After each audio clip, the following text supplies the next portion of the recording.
Ladies and gentlemen, welcome back to the True Life Podcast. I hope everybody's having a beautiful day. I hope the sun is shining. I hope the birds are singing. I hope the wind is at your back. I have with me today, ladies and gentlemen, the modern trauma toolkit. I got some tools for you. I have an incredible individual. So today's guest is a visionary at the intersection of healing, equity, and systems change. Dr. Christine Gibson is a family physician and trauma therapist based in Calgary, Canada, whose work transcends borders, both literal and figurative. With a career steeped in global health, medical education, and equity advocacy, Christine has spent her life weaving narratives that bridge trauma, resilience, and the profound power of story. Her debut book, The Modern Trauma Toolkit, released in 2023, offers a revolutionary approach to understanding and overcoming trauma. But that's just the beginning. Known to her massive following as TikTok Trauma Doc, she's a social media powerhouse with over 130,000 followers, using her platform to educate, empower, and inspire global audiences. Christine's academic credentials are just as remarkable. Holding a doctorate in professional studies, a master's in medical education, and 2 TEDx talks under her belt, she's also a WHO approved social media educator, a global nonprofit leader, and the force behind Safer Spaces training, a corporation dedicated to building psychological safety. And let's not forget the Belong Foundation, another testament to her tireless work creating spaces for healing and growth. Get ready to explore how trauma becomes growth, how systems can evolve, and how the power of storytelling might just save us all. Christine, thank you so much for being here today. How are you? I'm great. I'm sorry, the bio is way too long. I should just like trim that to like 20%. But yeah, on paper, I'm fancy. And yes, I'm very dedicated to systems change and post-traumatic growth. Well, I've got a few questions that are kind of stacking up here, and we'll bounce around a little bit. We'll get to the book, we'll get to the narratives, we'll get to the personal story. But let me just start off with this first question right here that's coming in to us from Desiree. She says, "What happens when the story?" Okay, she says, "You describe trauma as a story that our body holds on to. What happens when the story evolves faster than the body can adapt? Can healing ever outpace the pain?" Nice question, Desiree. Thank you for Yeah, starting us that's off. a beautifully phrased question Yeah. too. Um, I don't think of any of this as linear. I think of this as really, really circular, and that way you can like in circles, you can also accommodate for ancestral trauma that we hold and the pre-verbal trauma that we hold and what we will pass on. And the circles also accommodate for like it's not just our body, it's our family system, it's the community, it's the ecosystem. So there's many circles that hold the trauma. So if it's getting beyond our body, perhaps the family circle or the community circle or even the ecosystem needs to hold it. So I try not to think of these things in really finite systems, but that there's all of these circles of healing and trauma that are happening. And I mean, I can think of a very specific example where that what you're describing can happen, and that's in our First Nations. So in Indigenous communities, I think the trauma did get beyond what could be held by an individual. And so it had to be held by a system. And sometimes it has to be held by the earth. And sometimes it has to be held in ritual and ceremony. That's one community where I think it did get and still continues to be quite overwhelming with the ongoing structural violence they face. Yeah, it's interesting to think about. I love the idea of, well, I get the image of the stone being thrown in the still pond and the way it ripples out when I hear you begin to talk about the circular, the echoes of trauma on some level. It is like that though, right? Like a lot of the traumas people hold might not even be their own traumas. They might be their mom's traumas or their dad's traumas or their grandfather's traumas. Like that's kind of an interesting concept. Is that something when people come to you or you begin talking or maybe your own personal experience, that doesn't, you don't learn that right off the bat though, right? Isn't it sort of struggling with yourself before you start realizing, hey, maybe this thing's not mine? Um, it's one of the reasons when I work with trauma, I very rarely start with the story because sometimes the story isn't the story. So for Oh, two reasons, um, it can be very um, triggering, and it can actually strengthen the pathways toward traumatic memory and traumatic content to tell your story when you're not in a calm body. So the first goal is to learn how to be in a calm nervous system. And if I say, "Hey, tell me your trauma story," the first time that I meet somebody, we haven't established trust, and Right. we haven't established a path forward. And oftentimes they will be telling that story and strengthening the pathway. So it's one of the reasons why I don't start with that story, unless, I mean, some people will come to me and they have to tell the story. There's like they're compelled to, and I will always listen to it. But if I'm making a suggestion of where to start, I start with the body and the nervous system, and I start with noticing. Can we notice if you're overactivated or underactivated? And that's where the trauma is stuck in the nervous system. And once they learn how to get into the window of tolerance and into a calm body more of the time, that's when we start to approach what the story might look like. And sometimes the story isn't necessarily, "This is a thing that happened to me." It's more, "This is a feeling that's stuck." So if shame Mm. is stuck, if anger is stuck, one of the things that we just know is that might not belong to you. And it's one of the ways that I really enjoy working with both cognitive or brain based therapies and somatic or body based therapies, because those kinds of patterns that are inherited through our genes, they're often more amenable to somatic or nonverbal ways of moving them through. And yeah, I'll stop there. But I don't think enough people recognize this. Wow. Yeah, we should back up a little because there's a lot of information in there. Maybe we could jump back a little bit to the beginning and we could talk about what was it that obviously you have been helping a lot of people and you've done some really deep thinking to develop some tools like the window of tolerance and all of these ideas that are probably very helpful to people. But how did you get there? Did you start off maybe figuring out some stuff about yourself, or was there did you notice a pattern of people coming to you? Or maybe we could. This is probably the foundation of the book as well, but maybe we could talk about that a little bit before we jump back forward. Yeah, absolutely. So um, I have been a family physician for over 20 years, and I started in a hospital system. So very, very ill patients, a lot of uh, pain and suffering. And it was a really intense job for me. So when I look back on it in retrospect, it was a fairly traumatic job. I would work 100 hours a week. I would be sleep deprived for a couple of days in a row. And seeing and being a part of the story of a lot of suffering without really an invitation to process it. Because as physicians, you're just told, like, if something bad happens, and this human that you are connected to, you just go to the next room.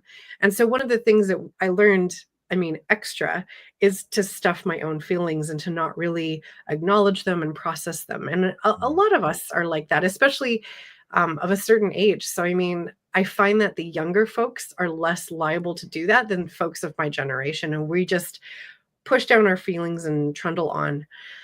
So that was my kind of first career path. And then I went into family practice in about 2017. And it was right after I had survived the earthquakes in Nepal. So I'd gone through significant personal trauma in the lead up to me leaving the hospital. And part of that was just this acknowledgement that I'm feeling overwhelmed.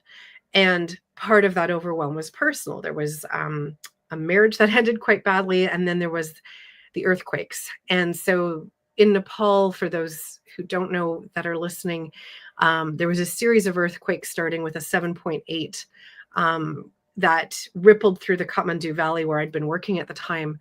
And it was um, it was terrifying. I really thought I would die. A lot of the buildings around me came down because I was in the old city in Patan. And uh, I didn't really understand what was happening in my mind body system afterwards. Like, I could kind of, with curiosity, think, well, is this PTSD? What's happening? But in terms of like really understanding it, I just had to do some research. So I obviously met with a psychiatrist. I got evacuated to Singapore, and he said, what you're having is a normal reaction to an abnormal situation. And I hadn't really heard that phrase before. Yeah, So me neither. I started studying. And when you just said the window of tolerance is a new tool, it's not. That's psychiatrist Dan Siegel. He came up with that. So a lot of what I did in the Modern Trauma Toolkit is I brought together a lot of the thinking that's been happening by a number of different thought leaders in trauma. And I'm trying to explain to people in a really easily accessible way. So the book is written at a grade 8 language, and the examples are very inclusive, and they might be softly triggering, but I'm not going to describe events in great detail, which a lot of other trauma authors have done.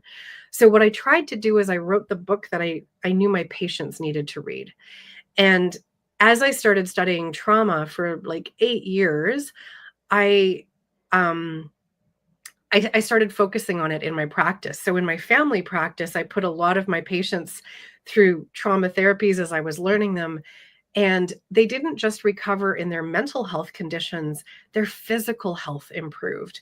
And that was what really drove it home to me is if your nervous system is always in fight or flight or sympathetic state, your immune system never has a chance to turn on, or your rest and digest, your sleeping, your digestion, all of these systems are never really in balance.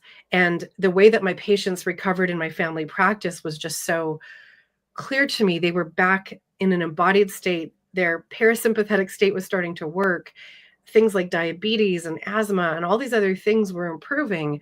And I thought, wow, trauma is the root of so much of what I'm seeing. And my family practice was in an equity deserving community. They'd been through lots of childhood trauma and lots of systemic issues that happened to them. So now I work primarily at a refugee clinic and in adult addictions, and I still see a very small number of my old family practice patients. So it's really narrowed my focus in terms of seeing, well, who is the most harmed by trauma and not really accessing the help that they need. And then I keep thinking, well, how can we help trauma at these larger systems? We're facing climate emergency and natural disasters. We're facing political polarization. We're facing an ongoing pandemic, and people are struggling. And that's why I joined TikTok, and it's why I wrote the Modern Trauma Toolkit. It's such a great answer. It's interesting to me that here you are in the stage of your life. If we take it to the beginning part of the story, and there's all these earthquakes around you, it sounds like a metaphor for your life on some level. Like all the walls just come crashing down, and you're like, okay, Yeah. here we go. It's crazy I to think said about, that right? like it shook up more than my physical body. Like it shook me Yeah, up. yeah. You think there's a connection to something bigger? Like we spoke just briefly about like the concentric circles and how like the world around us is holding all this energy. Is it all necessary? Like, you know what I mean by that? Like, I know you didn't cause that earthquake, but on some level, was that earthquake a way for you to begin anew, to start a new life? Like, do you think that there's something bigger happening? And before I answer, I want to acknowledge Yes. that at minimum 10,000 people died in that earthquake.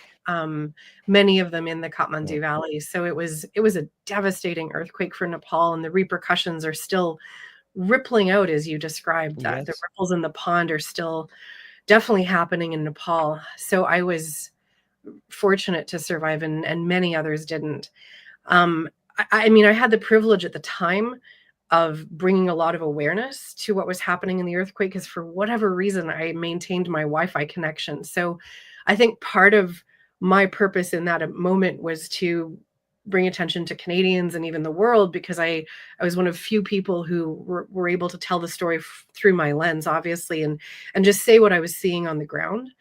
So like at that micro level, I think at that moment there was something that I had a purpose in that event. And it led to my first TED Talk is just seeing community come together and solve their own problems. For me professionally, those ripples definitely continued. And I felt like something that really opened up for me was this connection to flow. And I Mm, know when I'm supposed to be going in a direction. And every once in a while, I've got a confused, like right now, I was trying to decide about a program that I was studying in do I stay or go? Because the flow wasn't really telling me what direction to go. But I have found that since being in the earthquake in 2015, a friend of mine sent me the TED Talk from Dr. Alyssa Rankin. She's become a good friend since then, but she was one of my first teachers in terms of like understanding whole health systems. And so that all happened in 2015 within like a week of itself. And then the kinds of therapies that I've been studying since, and I mean, I've certified in the alphabet soup of therapy. And that's why I called the modern trauma toolkit, because there's just so many tools in there. But I just find that the things that I'm meant to learn are just showing up in my path. And things like TikTok and the book, it's just come in a real flow state. And so I'm both learning and sharing and bridging and bending and all of these really interesting things that were definitely not in my path before the earthquake. What led you to go to Nepal? Like, that seems like there's a lot. It seems to me, I've never been there, but it seems to me the Eastern influence holds a lot of potential for Western medicine. Was there something that drew you over there?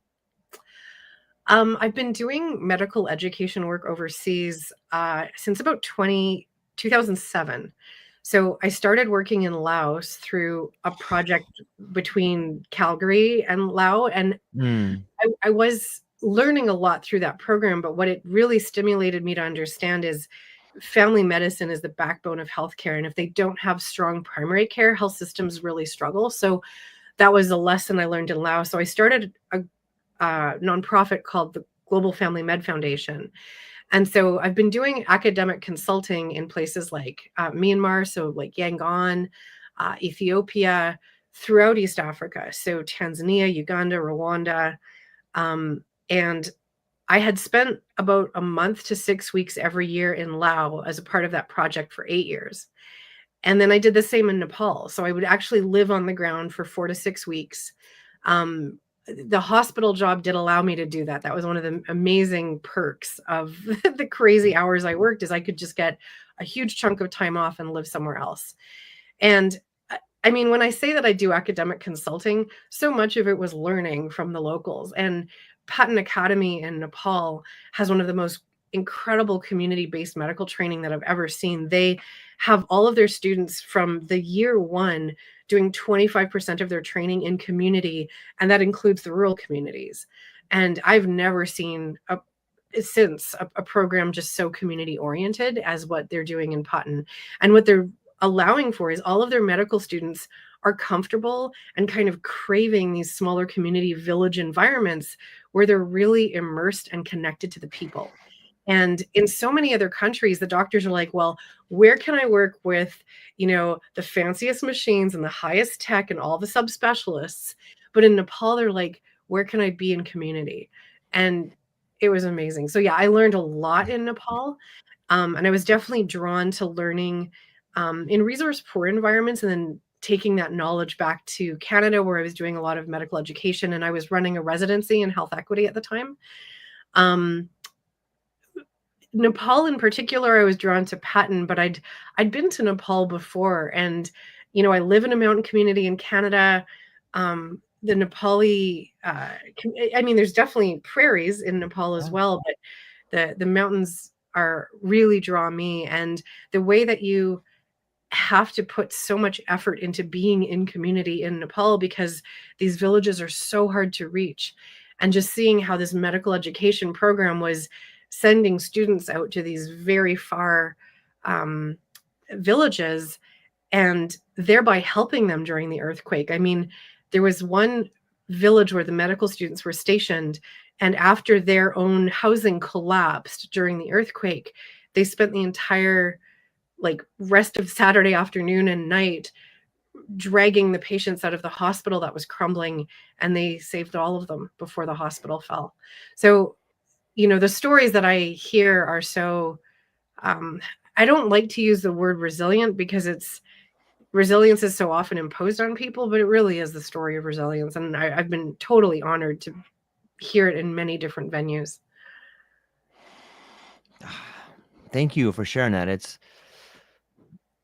It it hits me on a lot of levels. My wife and her family are 100% Laotian, and so I get up to hear all these cool stories of Lao, and the families come over Yeah. and we talk about all these amazing time. One of my uncles on my wife's side, we were talking a couple weekends ago, and he was telling me like how grateful and how thankful he is to be here. He goes, George, there's one question that I asked myself in Lao and one question that I asked myself here that are exactly the same but have a different meaning. I go, Mm. what is it? And he goes, what are we going to eat today? In Lao, you ask yourself, what are we going to eat today? Because there's no food where we were at. And here I'm like, what are we going to eat today? We want to get some steak. We want to get some chicken. You know what I mean? Like he just said it with this gregarious smile, and you could feel the warmth radiating off of him. And I was like, whoa, that is a real foundation of community right there. When you're dealing with different daily expectations of how life is and what life means, and there is something real about community there when you're in a tight-knit community where everyone on some level has shared goals and shared sacrifices. You're not worried about buying a Tesla or going to Costco. There's bigger problems, and there's more important problems and more human problems on some level. It's More I was foundational problems. foundation. And I do think like the trauma in Lao, I didn't recognize it at the time because my radar wasn't really on it, but Okay. the most unexploded ordinances or Yep. landmines in the world Yep. exist in Lao. And I heard that story often because to this day, children will be walking through a minefield and have an explosion. And um, so one of the things that I saw in Lao that I've never seen anywhere else was just a lot of amputations and harm, and it's ongoing because even though the Americans dropped everything, they did not come and clean it up. So they called it the secret war because they dropped more mines into Lao than they did Vietnam during that time. So that is a trauma that lives on in the mulberry trees. Like the silk industry was like the backbone of a lot of Lao agriculture, and they had mulberry farms, but because so much chemical agents were dropped in the country, they lost 2 or 3 generations of mulberry trees because they couldn't grow, and then they lost the ability to weave silk because they lost the generations that knew how to do it. So one of the things that I saw that was connected actually to a maternity waiting home where women that were pregnant were waiting in a larger center so that they could deliver their child safely, and they were teaching these women how to weave. So, like, when you talk about those circles, like, there were these circles of traumatic events that happened that wove through the generations. And you can also see the healing and what I would call post traumatic growth weaving back in. And I didn't have the words for it then, but when I look back on my experiences in Lao, that was very much what I was seeing too. Hmm.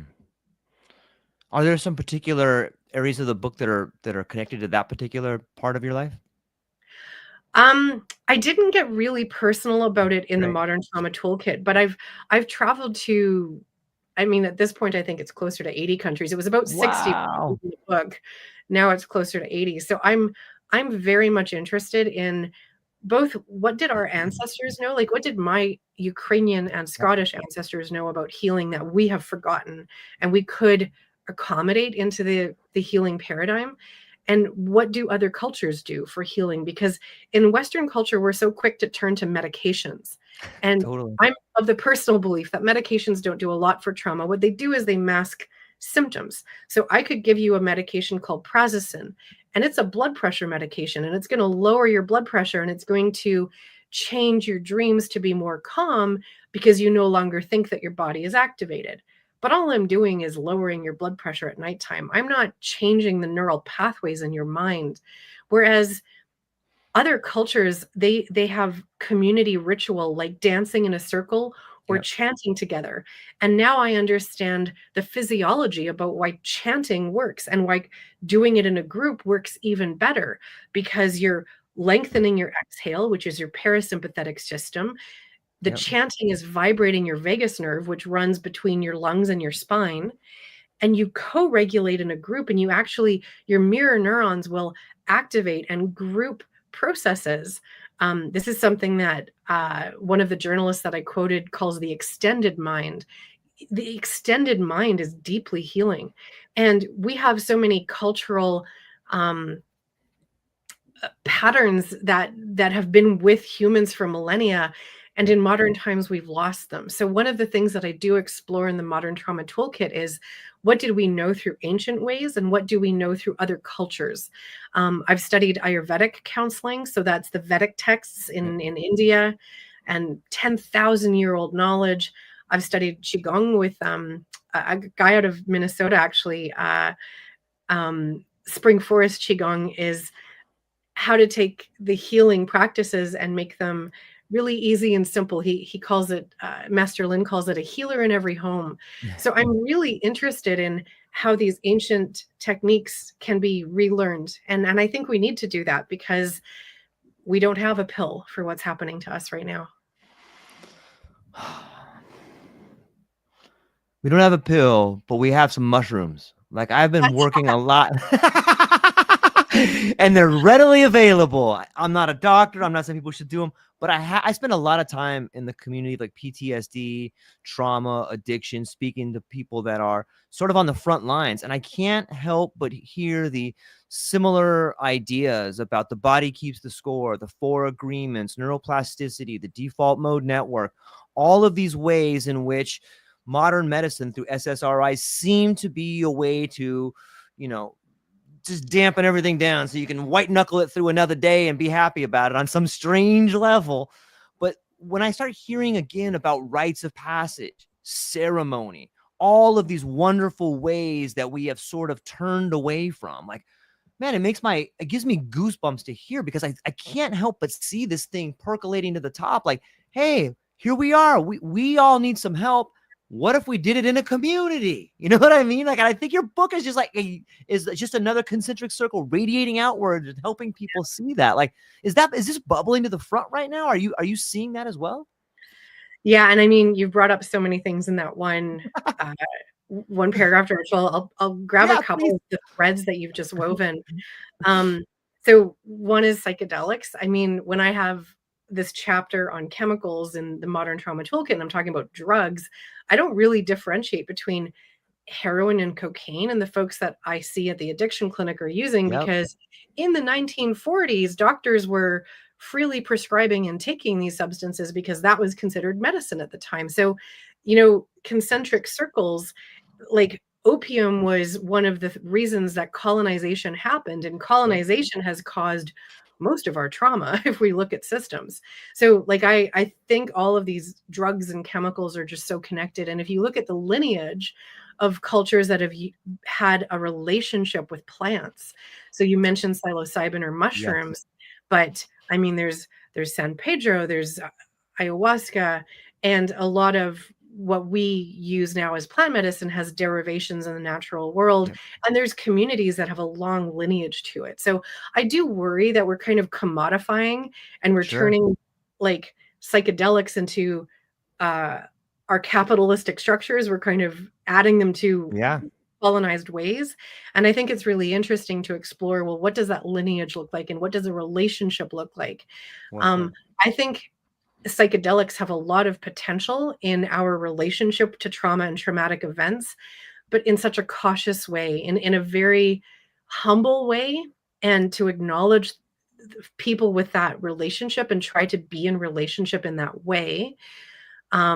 Very curious, very humble, and in a very careful way, because set and setting matters so much. And so even at the addiction clinic, I've got some folks who are addicted to the psychedelic category of medications, and it's not supposed to be. Like if you look at the Yeah. drugs of harm, alcohol and tobacco do far more harm than psychedelics. It is so wild to me that they keep restricting the use of something that the research is showing is so deeply healing, but it's healing in a very specific environment. So when I talk about it in the Modern Trauma Toolkit, I'm really specific about set and setting. So set is your frame of mind, and setting is who is around you, who is guiding this journey. I don't think people should just go into a cabin with some a heroic dose of psilocybin to try to work out trauma. That can go horribly wrong. Yeah, without a doubt. It's interesting to see. I can't underscore enough the idea that whatever you take is sort of a bridge. Like, you still have to confront the shame. You have to confront those threshold guardians of shame and guilt that are standing there. Like, you can't go in over here. Like Mm. that's part of and maybe that's the part for the ceremony. Maybe that's the part for the chanting. Maybe that's the part to see the elders passing down wisdom so that you as a younger person can say, hey, here's this tool. And now you're old enough to use it. You've seen these things. Now I'm going to show you you've experienced them. Now I'm going to show you how to integrate them. Like, it kind of seems like we're talking about integration in a lot of ways. Absolutely. That's well said, George. And I think, um, like in the book, I outline these three stages, and they're again not linear. Like I think of them as circular and like kind of spiraling up and spiraling down. But Judith Herman describes um, establishing safety, remembrance and mourning, and reconnecting. And so to me, that's noticing what's happening in the system, what's happening in the nervous system, what's happening in the Yeah. family and the community system. And so that's establishing safety is getting into a place where you can actually be in a calm body and move to phase two, which is trauma processing. So I call that shifting. And a lot of that is through neuroplasticity, which you mentioned. Um, in the modern trauma toolkit, I focus more on phase one. Like, what are the different ways that you can learn to shift your own nervous system and to shift the community system towards a place where process work can happen? Process work is a new relationship with the past, and that can be your personal past, but Love it can that. also be the ancestral past. And the simplest way to describe it is just leaving the pain of the past in the past, and post-traumatic growth is moving forward in a way where you've let go that strong connection to the pain. And a lot of people identify with it. They believe that the story of trauma is their story, and that's one place where I feel like the trauma gets really stuck. But for a lot of other people, they're very curious about what else is possible outside of those trauma reflexes. And that's where we get into phase three, which is reconnecting to self, your adult consciousness, reconnecting to community. And that can be pets and nature and music and art and spirituality and all these other ways that humans can connect. And we've lost that priority. And these are ancient things that we've been doing for millennia, and we forget because we become cogs in the wheel. Yeah. I think I think it reminds us that the rituals are there for a reason. Like, when you talk about getting stuck in the story, for me, that looks like a negative feedback loop in an internal dialogue. You are a dummy, George. Why did you do that? It's unforgivable. And it's like, it's real easy to put that record on and just let it play. You know what I mean? Like, it's almost like, okay, stop. I'm done. I don't want to hear this anymore. This is a stupid Mm, record. I don't want to hear it anymore. But it's hard to, like, it plays in the background. If you're not aware of it, if you don't physically take the needle off and set it down and be like, I'm scratching this record up, I don't want to play that anymore. You know what I mean? It'll play in the background, right? that's what I call noticing, is like noticing what that record is, and noticing it without shame, like without like looking at it Yeah. with the lens of curiosity and compassion. I always say I always wear glasses, and one of the lenses is curiosity and one of the lenses is compassion. And Love it. instead of saying, well, why do I have this story? What's wrong with me? And I hate this story. Say, why does the story make sense? Like, what is this story telling me? And when you ask, why Yeah. does the story make sense? Then you're exploring it with a great deal of curiosity. And many times it will trace back to childhood. Sometimes it will trace to the ancestors. And when you understand why the story makes sense and why the story is protective. So, why would it make sense that I think I'm not good enough and I'm not deserving? Well, when I was a child and I wasn't getting my needs met, it was safer for me to believe that there was something fundamentally wrong with me than believing that my caregivers weren't capable of getting my needs met. That is life threatening. Whereas the belief that I'm no good is ego threatening. And that was actually easier to handle. If you can look at that story with adult consciousness, Mhm. that's when the healing takes place, because you recognize that the story was always there to protect you. It was not trying to hurt you. And you can develop a better relationship with that story. And when you recognize that that story is there for a reason, and that story makes sense, then instead of recognizing, oh, there's that story again, and adding to the burden of shame, you say, oh, I wonder how I can help the part of me that's stuck in that story. And it becomes so much more a story of grace and healing and growth rather than continuing to get stuck in the shame. I feel like I'm doing some therapy right now. Thank you for that. Well, I mean, that's my goal, George, and that this is what I do on TikTok is I try to give 1-minute snippets of like, what if you thought about it this way and how would that feel different? And I learn so much from my patients and in community, and I'm constantly learning. So, there are beautifully accessible ways for us to see things differently. Yeah, and they're right there waiting for us. It's almost sometimes I was talking with a friend of mine yesterday, and we were talking about insights and discovery, and he said something new to me.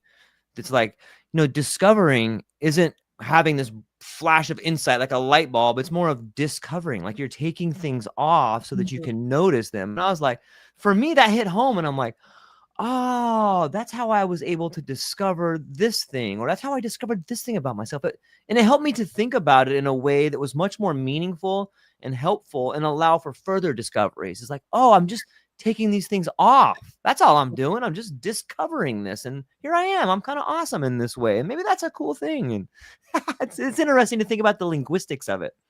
Yeah, yeah. A lot of the therapies that I use actually, are really embedded in wordplay. And what I've come to understand is the language of our subconscious mind is not English. The language of our subconscious is story. So it's imagery and it's metaphor. Yeah.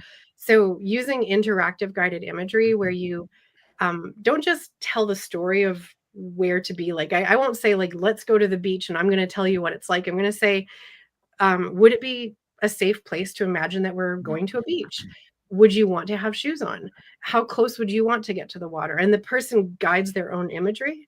And then they guide themselves to a place of calm and connection. So I love using imagery and I love using wordplay. So one of my favorite phase 2 trauma processing therapies is called accelerated resolution therapy. And it's a cousin of EMDR. It's like a more gentle and faster version, and the creator, Lainey Rosenzweig, she put so much wordplay into it. So she'll say things like, "You have some change in your pocket, and you're gonna give this change to try to get the brain ready for change." Wow. Or she uses, like, a movie metaphor where you're watching this movie, and the movie is changing, and then you're the director of the movie, and you're changing what's happening in the movie. And so much of what you're doing is shifting through metaphor and wordplay. Like if I'll just give you an example of somebody I saw this week, Yeah. and we did an ART session, and they were feeling very constrained and constricted. And so we imagined what it would take to break that sense of constriction. And sometimes people will break a rope or lift a weight, or they use power tools, or somebody like a spiritual guide will help them with that. But there are these metaphorical ways of breaking this heaviness or this tightness that we have in the tissues that aren't available through saying, well, I'm going to think my way out of it. So I just love the creativity that can happen in phase 2 trauma therapy. And like I can't teach you how to do your own DIY accelerated resolution therapy in my book, but I can certainly teach you how to get there. And the use of metaphor and wordplay is one of the things that I love working with. So in the Modern Trauma Toolkit, I have 40 different activities. Many of them are audio guided practices. Some of them are community level exercises because within those concentric Yeah. circles, healing doesn't just happen in the individual. So I really wanted to share all of these things that I was learning. Yeah, I'm glad that you did. Like, this sounds amazing to me, and I can't help but think how in a book like the Modern Trauma Toolkit, combined with the spoken word that you're able to do on the different channels that you have, it's almost like healing can be contagious the same way that illness can be contagious, right? Like if you're radiating that outward, like why can it be? Like why can't wellness be as contagious as illness? Wait, isn't there like that great quote that says the difference between wellness and illness is I, something like that? Is the I? Yeah, all of that's really beautiful. Yeah, I do believe that healing happens in different levels. So sometimes one person can work through traumatic patterns of attachment, Yeah. um, wounds, or things that they were exposed to in their family unit, and they can heal the unit for the generations. So if Mm. one person is doing the work for the family, then the next generation will have healed those pains. And that can happen at the molecular level through something we know is called epigenetics. So just as trauma can be passed down through multiple generations, so can healing. So there is that kind of linear progression through a family, but there is also community healing. So one of the things that I witnessed in Nepal after the earthquake was community looking after each other. There would be a giant tarp with many families that were newly unhoused, and then they would have this giant bowl of dal bhat, like the lentils and the rice, and they were cooking for 50. And so community did look after each other, and they knew that they weren't going to be alone on the street the way that we often are in Western culture, that the community would take them in and look after them. And that's what I saw. So we live in the Western society. Many of us live in very individually focused lifestyles. And what I think we really need to discover or uncover is that we're like humans are meant to live in community. We're meant to live in a much Yeah. more collective way. And I think one of the many lessons I learned by working overseas is just what it looks like to live in more of a collective unit. And I think it's one of the ways that colonialism and capitalism paradigms have harmed us. And I'm not saying it hasn't given us great tools. I mean, Nope. modern medicine is awesome.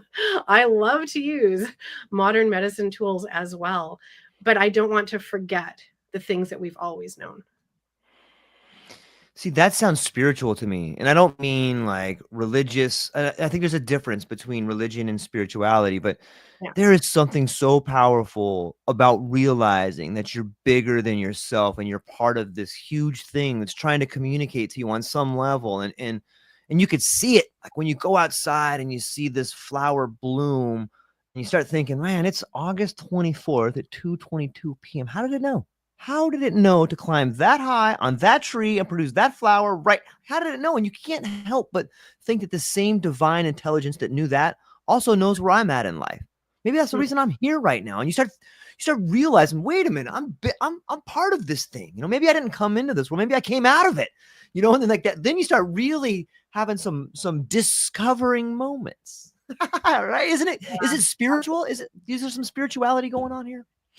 Yeah, and I don't want to impose that Right. perspective on everybody, but like, yeah, I totally see what you mean. And I think Eastern philosophy, like you asked, like, was I, Yes. connected to Nepal? I mean, I've studied Ayurvedic counseling. I have been a practitioner of yoga for like decades. Um, I do believe that there is some Eastern philosophy that has a lot more understanding of interconnectivity than we do. And it's why we keep trying to appropriate things like mindfulness and reinvent it. But I mean, this has been around forever. So one of the things that I've explored working in the East is meditation and mindfulness and the tenets of Buddhism. And I think it is very interesting how healing can come through this sense of interconnectivity. One of the things that I do, so I teach my patients something called tapping, and Mhm. tapping is self acupressure. So acupuncture is when you take the meridian lines of energy in the body and you insert these needles. You can tap those same lines. So you use your fingertips. And what EFT tapping did is they map the emotional meridians of the body. Could I explain that in a Western context? A little bit. We're actually starting to get some research to understand how self acupressure works. And we've got great research proving that it works for things like trauma and anxiety and cravings. Um, when I do tapping with my patients and I'll teach them self acupressure, and there's a whole book, chapter in the Modern Trauma Toolkit, as well as a 20-minute video teaching anybody who is interested how to do tapping. I will say to them, when you set up the phrase that you're going to use for your session, don't say, I have anxiety or I am anxious, because then you become that thing. Say, there is anxiety because you Mm. have some and I have some, and your neighbor has some and your child has some. There is anxiety. This is a part of the human experience. This is something that our brain does. And so there is anxiety allows you to connect to this very human experience that we all have. And you said the definition between like wellness and illness. And I was just reading for something that I'm writing on Substack about the WHO's definition of well-being. And I'm studying lifestyle medicine right now. So they had it in the curriculum, and it was kind of this like positive thoughts and an absence of negative emotions. And I was like, an absence of negative emotions? That's not the human journey. Like the opposite of trauma isn't being happy all the time. It's flexibility.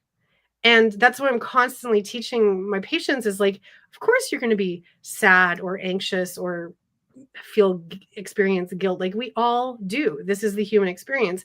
We just don't want your day-to-day life to be tilted in that direction. Flexibility allows you to experience the whole gamut of emotions. And when we have this like sense of interconnectivity, we realize that is the human journey and all of us are on it. And that's what it looks like when we're connected to everybody who's on that same journey. And that means the non-living world as well, and all of the living beings and these greater ecosystems, because like we are a carbon-based life form with a whole lot of water in us. So for us to not have the humility to understand that the carbon in the water around us is also inside us, like the interconnectivity is just deep at every level. Yeah, it's ineffable in so many ways when you really begin thinking about it, but so profound in its ability to inspire, maybe even hurt on some level. Like in that, it makes me think about like empathy and trauma and vulnerability, in that we're drawn to the dark side sometimes, whether it's watching someone go through a traumatic event or ourselves being stuck on a traumatic event. But isn't that so helpful to other people that may have gone through it or maybe getting ready to go through it, is to see an example of that trauma and to see how someone goes through it, not like in a like a masochistic way, but like I think we're so drawn to it because it is the answer in so many levels. Like seeing that trauma in a way is prepping you for an experience you're going to have. And once you've gone through something, like maybe you've lost a child, maybe you've seen people that take their last breath, or maybe you've been in a car accident, you've seen a suicide. If you've been through that, then don't you also become a way to help other people go through it? Like, isn't that trauma something that once held long enough can become a tool to help other people? It's a really good question, George, and I'm torn on the answer Okay. because I think that the last word in the last sentence that spoke to me is can. Hmm. Like going through trauma or witnessing trauma can lead to post-traumatic growth and insights, but it can also get stuck. And I think a lot of our problems in modernity, why we won't let go of um, consumption, even though it's like we've overconsumed the planet and we're worsening inequity and we've caused this like climate catastrophe, but we're so addicted to these ways. And I think it is traumatic. Like I think we're digesting our trauma through consumption and through distraction. And one of the reasons why we have such like split and dangerous politics right now is I believe trauma responses. It's coming from fear and anxiety and a sense of not being safe. And so I think trauma can compound and worsen if it's not acknowledged and processed, and if we're not looking at it with that higher consciousness and seeing the greater whole. So um, we can have traumatic experiences through witnessing. And I think one of the reasons why trauma is so much more held in the collective body is because we're witnessing things that we never would have been able to see 40 or 50 years ago because of social media, because of Yeah. the immediacy of it. Like the things that I see about war. I took in 3 Ukrainians that were evacuating 3 years ago. Um, and the things that they would continue to see even while they were here was so deeply traumatic and still is to this Yeah. day. I get a bit emotional about that, It's but one okay. of them lived with me for 2 years, and I'm just very connected to her and what she still continues to witness, even though she's not physically there, although she's going back next week. So Mm. there's there's these connections of what we witness that really hurt us. And witnessing can cause trauma, and I don't think enough people recognize that. So if you've witnessed something traumatic, you need to go through those 3 stages of noticing, like, how is it affecting me? And what is my nervous system feeling? Am I overactive or am I underactive and numb? And Mm. how can I process this thing that I've witnessed and integrate it into um, this journey that I'm on, and then potentially get to the point where I can help others and reconnect. But not everyone goes on that journey, and I think trauma is stuck in our current modern system, and it's why I use the word modern in the modern trauma toolkit, is because I do believe a lot of the patterns that we're seeing are as a result of stuck trauma. So I think there is the potential for post-traumatic growth and helping others through it, and I believe that that's a large part of my personal journey. But there is the potential that that's not what happens, and that we can get stuck in trauma responses and trauma loops. And I do think a lot of that is happening in modern times. Yeah, it's well said. It's interesting to, so many people get absorbed in the doom scrolling, whether it's seeing images come from Ukraine or Gaza or South Sahara Africa, wherever in your own community, and like you see Yeah. these things and it's like, let me just move past that. And it's so big. The trauma collectively is so big that no one person can hold it, but we're all taking a little piece of it in. And sometimes I wonder, like, there's that great quote that says the only way out is through.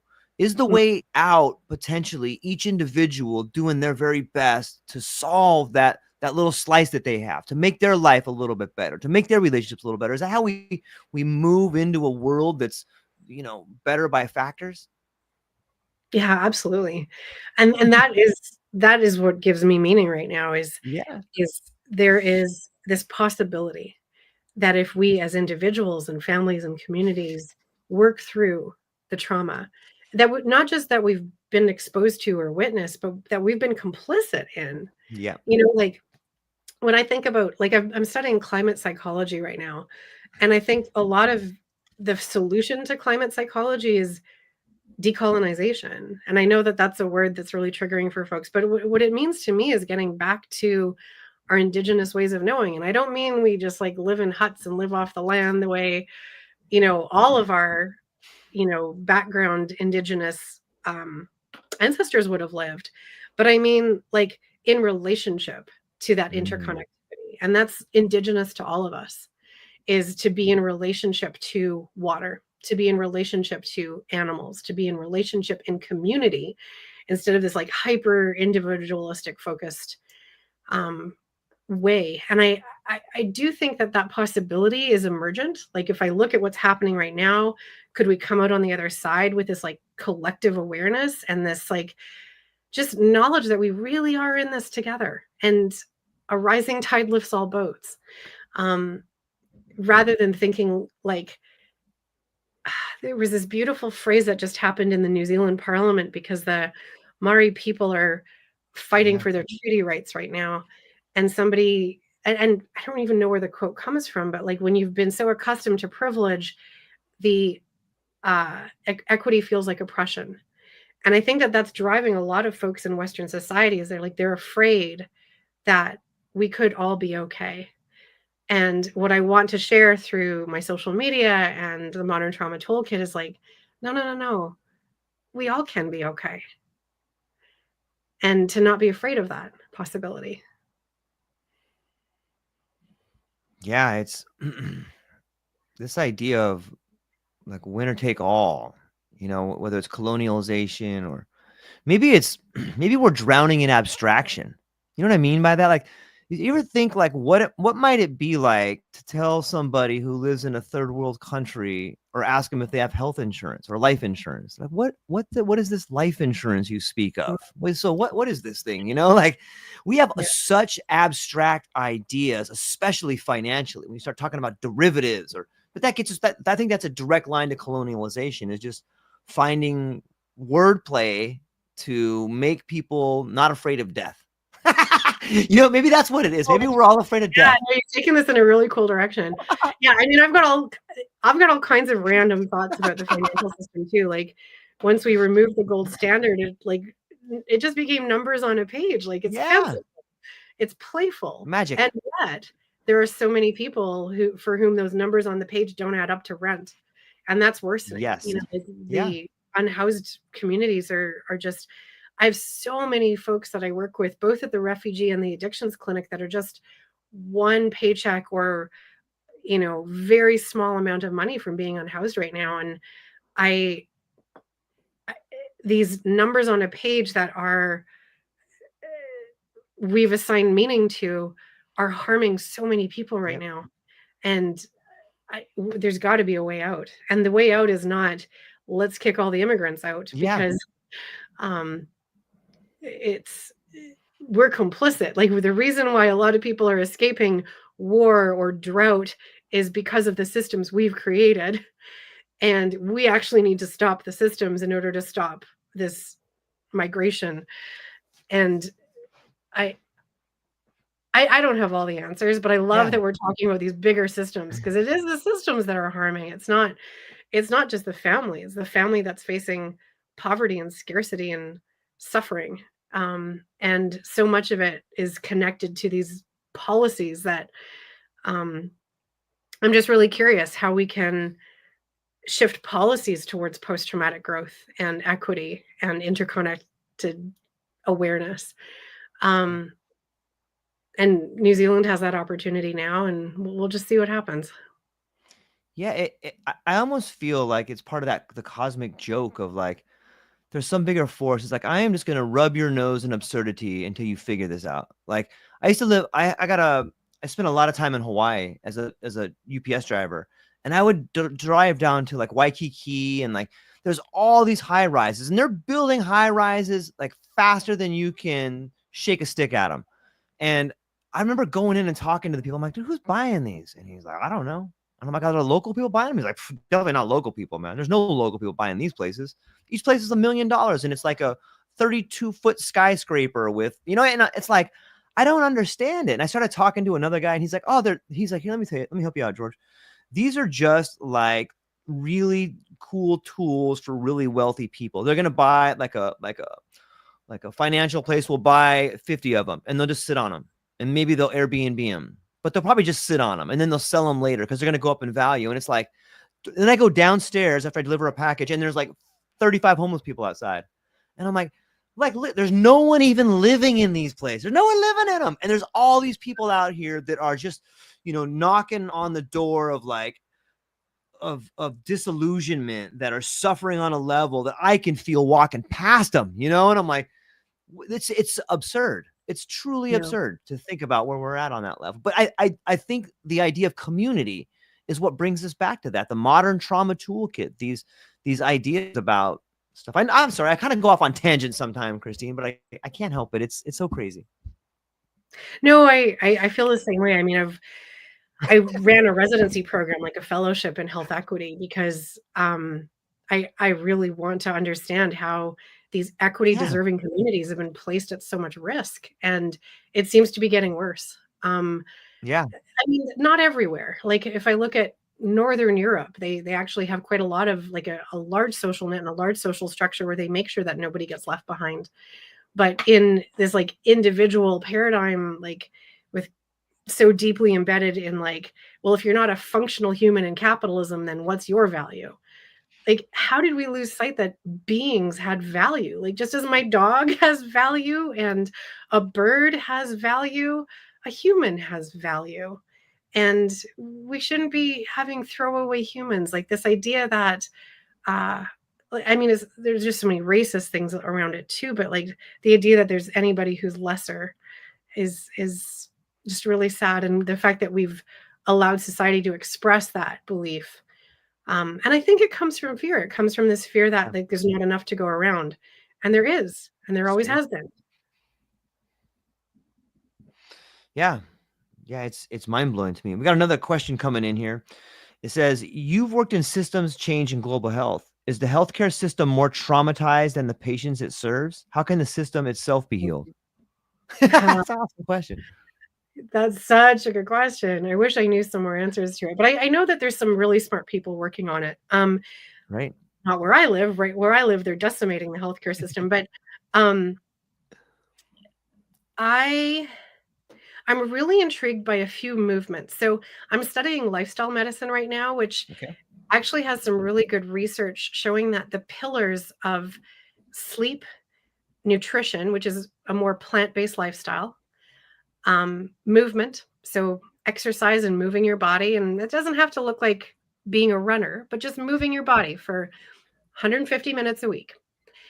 Um, Social connection, so maintaining your connections, avoiding risky substances, so like tobacco, but I mean, alcohol is growing exponentially, marijuana is growing exponentially. There is a huge opioid crisis right now. Um, and like stress level, like managing your stress level. So these pillars of lifestyle medicine are things that we always knew were connected to health, but like a lot of physicians didn't focus on them. So I've been really intrigued in studying like how can we get back to basics? And what's amazing is because this has become like an accredited board certification, there's tons of research coming out and a lot of the pillars of lifestyle medicine are equally effective, if not more so, than the medications that I've been prescribing for 20 years. So I really think that um, like getting back to these foundational things that we all could look after. And if we were to focus on things like sleep and stress, we would change all the systems because our work system and our schooling system and the political system, it's not helping us with sleep and stress. And like the fact that agricultural lobbyists and pharmaceuticals have so much say in government policy, we have to totally decouple that if we're going to get healthy from a systems perspective. So, I mean, I talk about community level interventions you can do. I Yeah. teach people in the book how to do a social innovation lab. So one of the things that I loved to study was design thinking and how can we as a group get really creative in solving our own problems. And I'll actually give you the roadmap on how to do that, Yeah. like from an iceberg model of system thinking to how can you actually work as a group to solve complex problems. That is a chapter in the Modern Trauma Toolkit because I do think we have to work in community to solve these complex things. But the people who have the power to change these bigger systems at this political level and policy level, and the way that industry has somehow become more important than human needs, I mean, we just need a massive culture shift for that to happen. And to me, the climate emergency is the signal that's going to make people finally realize, like, if we don't make a change, none of us will survive this or survive it in a way that's going to maintain comfort. And that should be very distressing to people. And I think that might be the signal that will finally start to shift things. That's what I'm hopeful about. But I mean, we've got power, like we do have representation, and we can vote and we can try to influence policies in lots of different ways. So I think of the different leverage points that I have access to. And, you know, I joined the city climate advisory council. Like, how could I influence different regional decisions? We all have that capacity. And once we've healed our trauma, we will then have the bandwidth to Yeah. contribute at these system levels. And that's why I want people to really work on how can I get into a calm body and start to use my thinking brain again? Because when you're really their trauma reflexes get stuck, your thinking brain is not as accessible to you. So only once you're got a better balance between your overactive and underactive nervous systems can you even access those cognitive structures again. So it's stepwise. It makes so much sense when you start looking at, it for me, like I had a lot of trauma in my life and I spent a lot of time, and so did my family, living paycheck to paycheck. Like you Yeah. can't get to the next level when you are constantly in a state of fight or flight like that. You are just surviving. You're just surviving. And it's like you said, if you come from a family, if you come from the habit of just surviving, it's really difficult to become an activist in a way that is meaningful for your life or for your own life or for your family's life.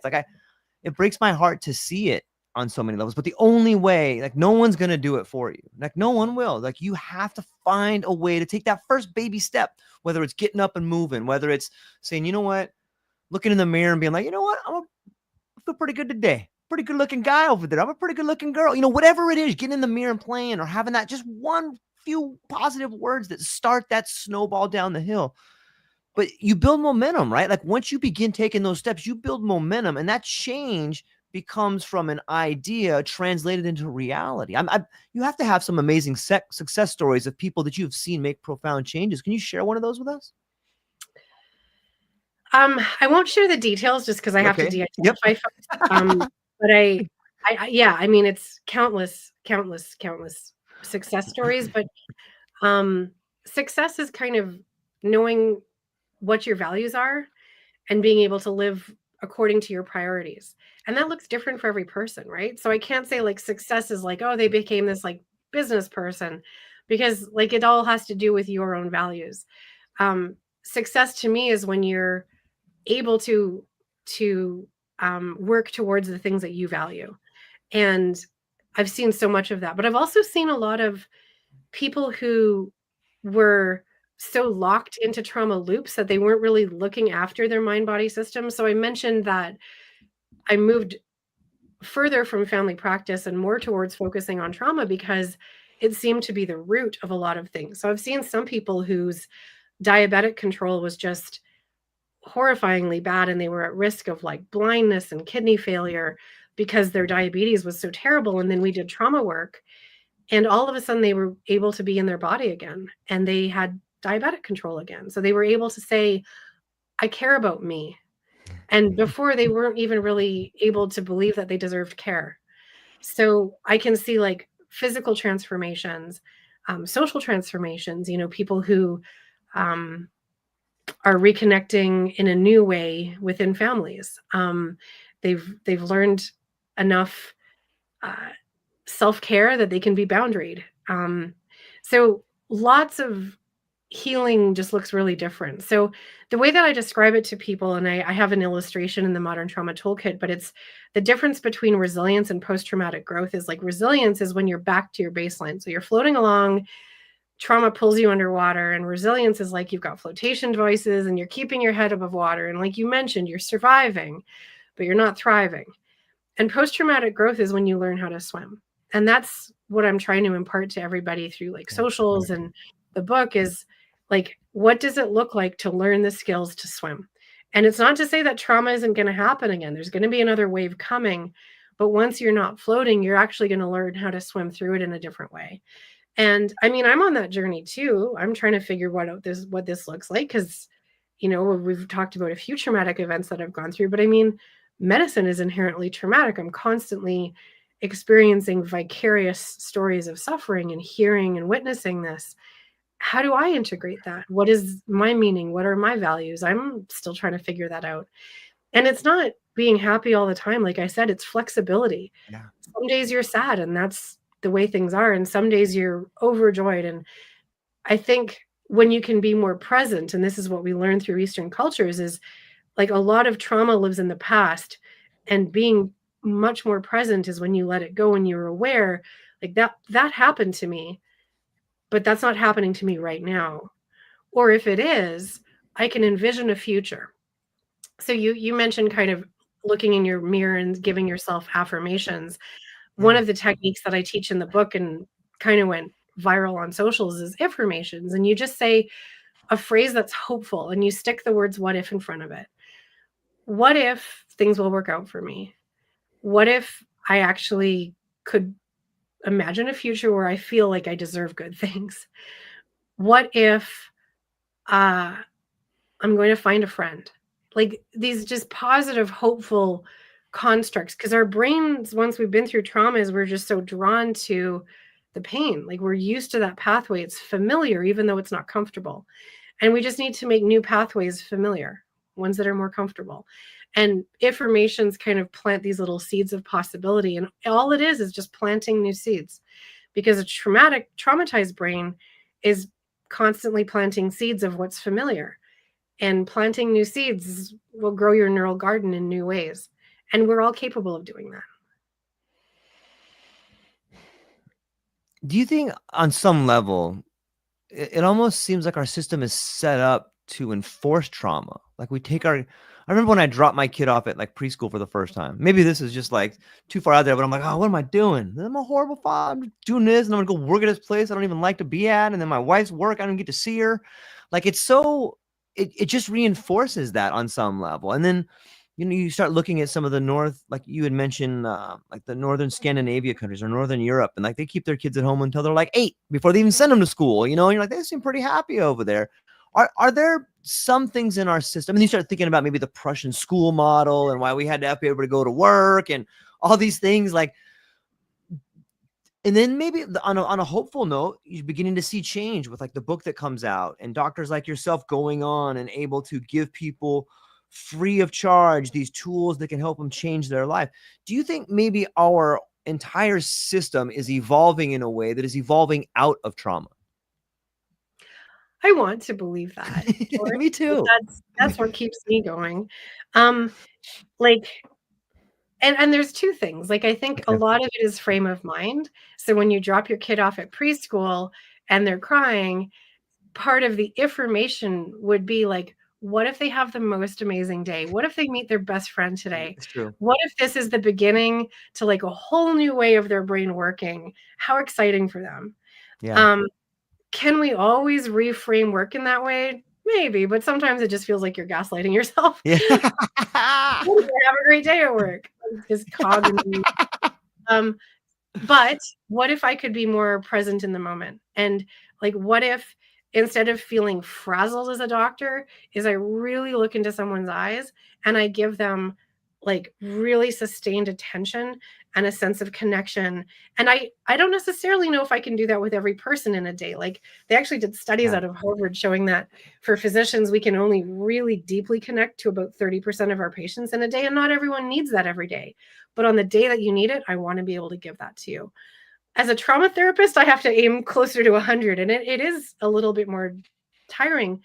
But one of the things that is a possibility is that I can find more moments that are aligned with my values and notice them and amplify them. So our brain actually amplifies the negative. It's designed to do that because we have so many parts of our brain that's designed to protect us from threat and danger. So it amplifies dangerous signals, whether it's inside the body like pain or outside the body like bad things that are happening. We actually have to deliberately practice to amplify the good. And it's a lot of what I teach in the Modern Trauma Toolkit is how can you amplify these different signals that are also available. So that's the Eastern philosophy of being present in the moment and like being really attuned to nature. So like when I walk my Yeah. dog, one of the things that I really deliberately do is I will notice something, whether it's a flower or a tree or a cloud in the sky, and I will notice something in the natural world and allow myself to connect to it.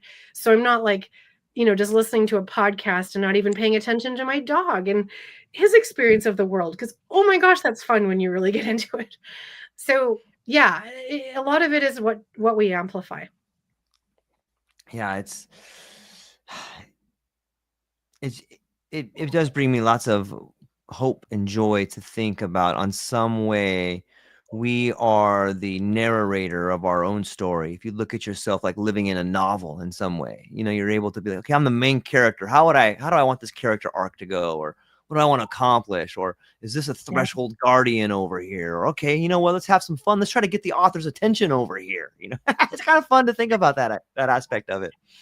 I love that language, George, because I've been writing fiction for like 15 years, and I had actually finished this book once, but it wasn't quite good enough to publish. So when I was offered a nonfiction book deal, and my agent kind of helped me refocus, and we ended up getting a great relationship with my publisher. I thought, I need to just focus on the nonfiction for a bit. But I'm back to writing fiction, and I'm working with all these different workshops, learning this. Like, how do I tell a story that's universal? How do I tell a story that's surprising? How do I tell a story that I actually want to tell about the world and its potential? So I'm writing cli-fi. So that's eco-fiction. And it's basically putting it into the future that's not apocalyptic, but climate change has resulted in some changes. And I'm trying to speculate, like, what would it look like? And I got really stuck because my novel has to do with my Ukrainian ancestors. Mm. And because of what's happening in Ukraine right now, I got so stuck. And then I thought, well, I get to write the ending that I want. So, I mean, I won't spoil the whole thing with my book, Yeah. but um, Ukraine does really well in the end. And because so many of their systems have been devastated, they've had to start reimagining systems that are suitable for modern times.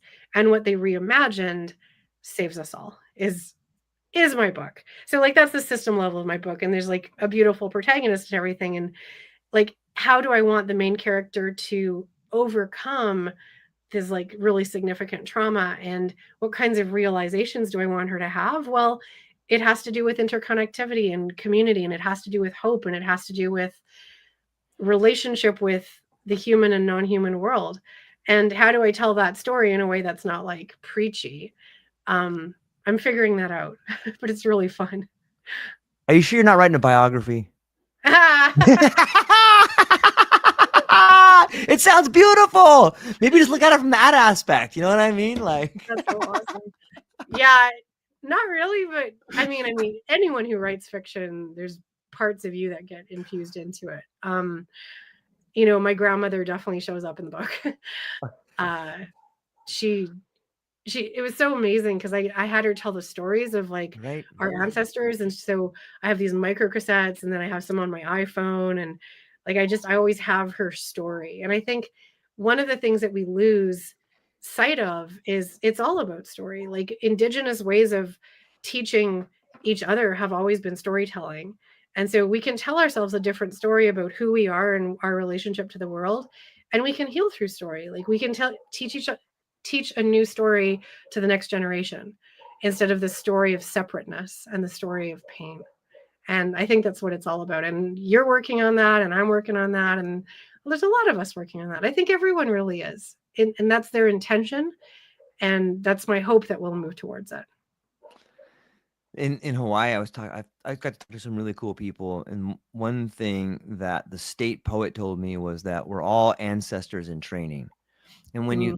you told me that brief part about how you are able to listen to the words of your grandmother on like a micro cassette, I can't help but see the same way that people in indigenous tribes listen to the sound of the elders that may have passed away.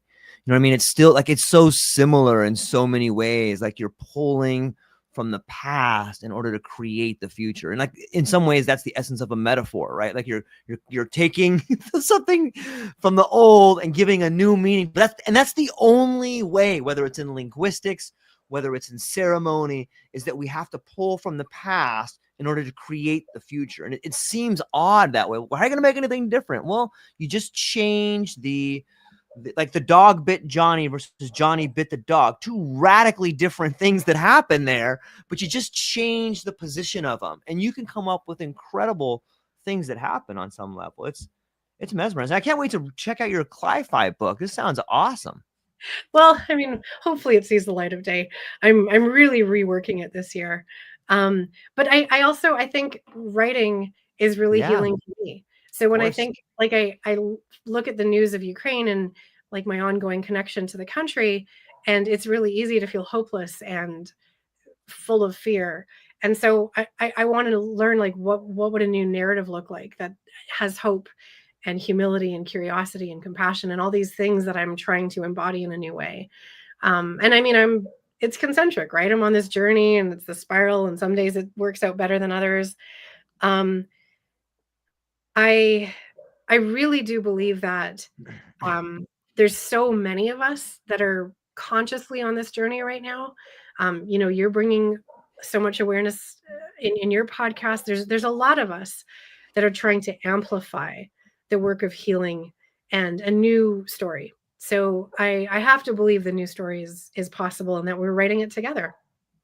Yeah, I agree. It's emerging as we speak, and there's the hero next door. That's what I think. When I look at my neighbors, I'm like, look what they're doing. That's so cool, you know. And like when we can begin to see that hero next door, I think we give ourselves permission to see the hero within, on some level. Mhm. Might as well just reference Joseph Campbell and say we're all on the hero's journey on some level.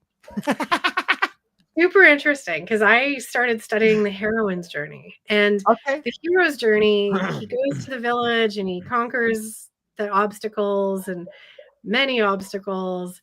and then comes back to the village with the elixir.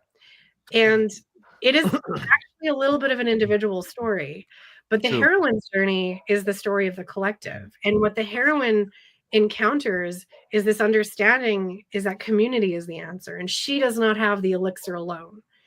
So that's what I'm examining in my book. So, and I don't think it's gendered. I think it's Yeah. more just um, that what we've ascribed to masculine values have been the individualistic values. But I mean, every human is capable of being more collectivist and community minded.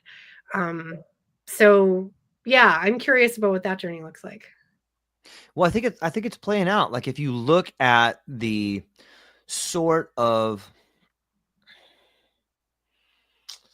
I don't want to call them heroes, but I will say the role models that are thrust upon society. They have been this sort of front man for a community that no one talks about. Like every star, every person that is up there, whether it's a maybe not every, the majority of people that appear to be a superstar have a giant community behind them that make them who they are. And they're the face of this community, but the community doesn't get noticed.